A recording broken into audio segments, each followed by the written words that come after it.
He said, no, you will know when it's time to quit. It's totally up to you. And it is time to quit. I'm just not competitive on this course anymore. We're playing, 7,500 plus?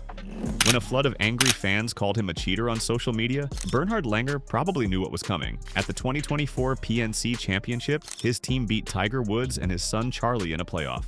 But it was not the victory that sparked outrage. It was how he won. People accused him of gaining unfair advantages because he played from forward tees and placed his ball on a mound of sand in what looked like teeing it up on the fairway. The internet exploded with claims that he bent the rules to beat one of golf's biggest names. But while a new group of fans saw a man bending the rules, how do the legends who battled him for decades actually see him? Bernhard Langer's career is defined by the toughest players he faced, and their stories paint a very different picture. To understand Langer, you need to go back to the 1980s. That was when European golf finally stood up to America. A group called the Big Five changed everything.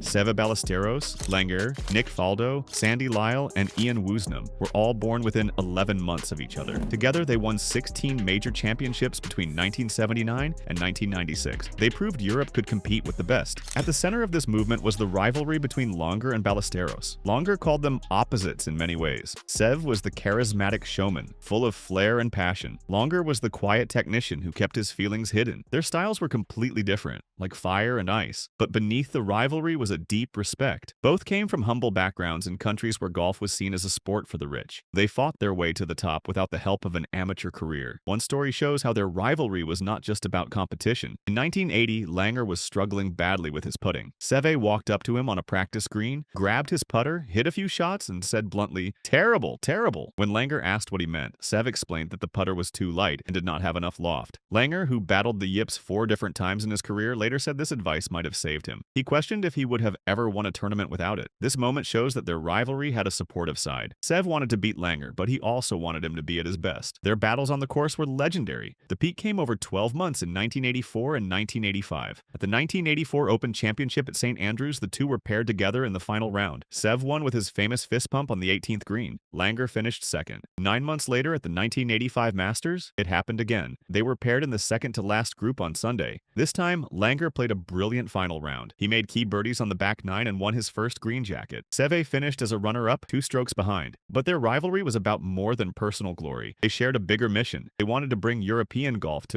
the world stage. Langer said that on the first tee of that final round at the 1985 Masters, he and Seve wished each other luck. They talked about their desire to bring the green jacket back to Europe. They saw themselves as ambassadors for a continent that wanted to prove it belonged. This mindset fueled their performances and was key to Europe's success in the Ryder Cup. This moment of sportsmanship between rivals is a classic. Who do you think was the better player in their prime, Langer or Seve? Let us know in the comments below, and if you love stories like this, make sure you subscribe so you do not miss our next deep dive. The Langer-Ballesteros rivalry did more than entertain fans. It inspired other European players. Langer said that watching Seve win majors gave him confidence.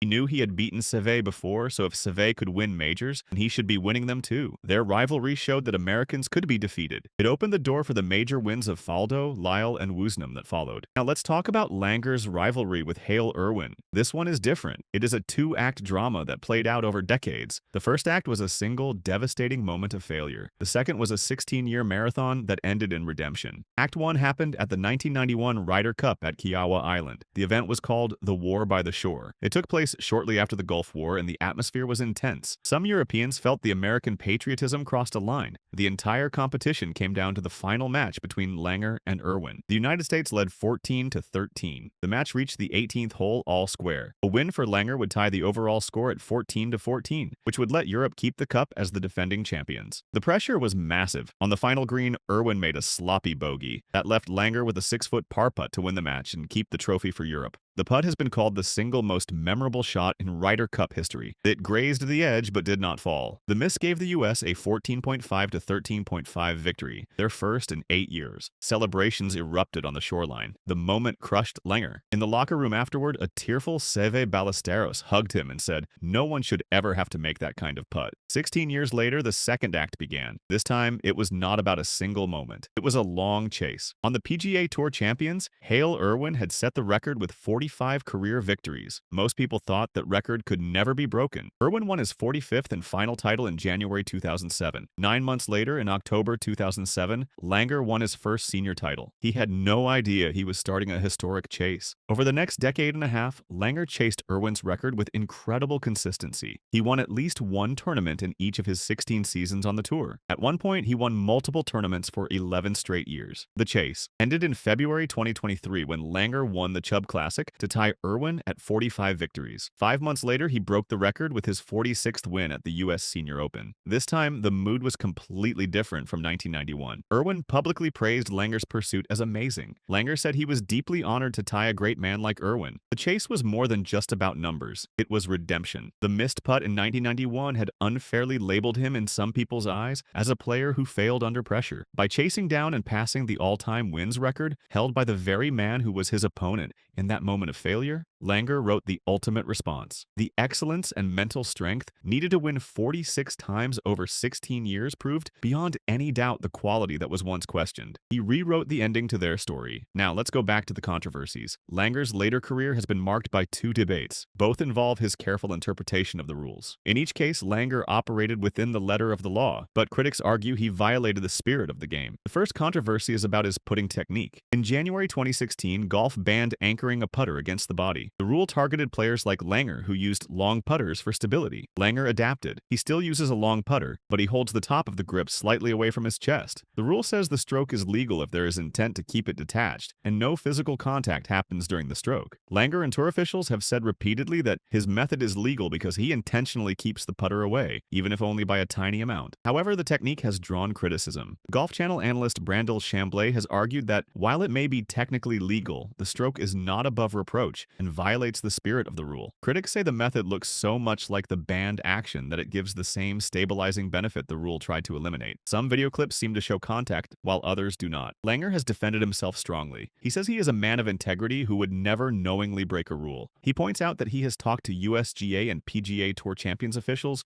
who have cleared his stroke. He also suggests the scrutiny comes from jealousy. He said, "If I was number 180 on the money list, I do not think anybody would be talking about it." Now, let's revisit the PNC Championship incident from the beginning. With full context, the cheating accusations fall apart. First, the forwards tees. The 67-year-old Langer was allowed to play from a tee box that gave him a significant distance advantage. He played roughly 1,100 yards shorter than Tiger Woods over the tournament. This led to widespread criticism on social media. Many fans called it unfair for a player still winning on the Champions Tour. But here is the truth. Using forward tees was explicitly allowed by the event's age-based rules. It was not cheating. It was following the format. Second, the sandy area incident. On the 14th hole, a drive landed in a sandy spot. The scramble format allowed Team Langer to place their ball within one club length. They legally placed it on top of a small mound of sand, which let Bernhard hit a driver from a perfect lie. While this was 100% compliant with the rules for scramble, images of the shot went viral. Many uninformed people accused him of cheating.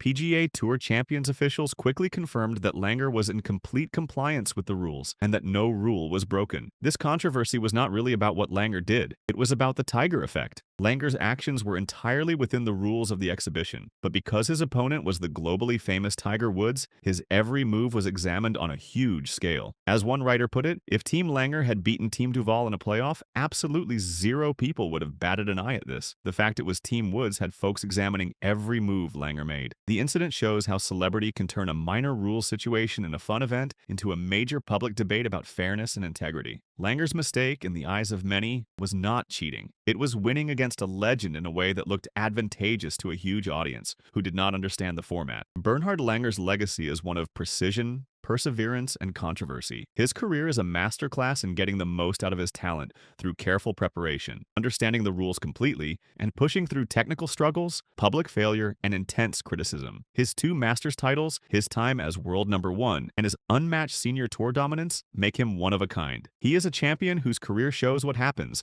when elite performance, complex rules, and public opinion all collide. Bernhard Langer's story is one of the most complex in golf. Do you think he is the most underrated champion in the sport's history? Let us know your thoughts and give this video a like if you enjoyed this story. Thanks for watching, and we will see you in the next one.